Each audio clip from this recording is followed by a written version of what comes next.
na pong CCTV camera ang magbabantay sa libu-libong bibisita sa kanilang yumaong mahal sa buhay dyan sa May Manila North Cemetery. Update po tayo sa sitwasyon dyan sa ulat on the spot ni June Veneracion. June? Connie, ngayong Undas 2025, inaasahan ng pamunuan ng Manila North Cemetery na aabot sa 2 million ang mga bibisita dito. Kaya ngayon pa lang, todo na ang paghihigpit. Gamit ang 64 na CCTV camera, mahigpit na binabantayan ang seguridad sa loob ng sementeryo. May mga nahagip na lalaking walang damit pang itaas na isa sa mga mahigpit na ipinagbabawal. Nasermonan sila ng administrator ng sementeryo na si Daniel Tan. Balak silang paglinisin sa sementeryo bilang parusa.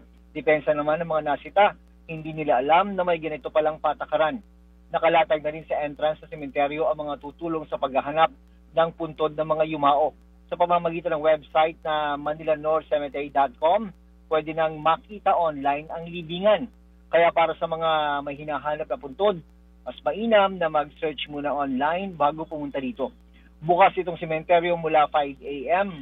hanggang 9 p.m. Yan ang latest mula rito sa Manila North Cemetery. Balik sa Connie. Maraming salamat, June Veneracion.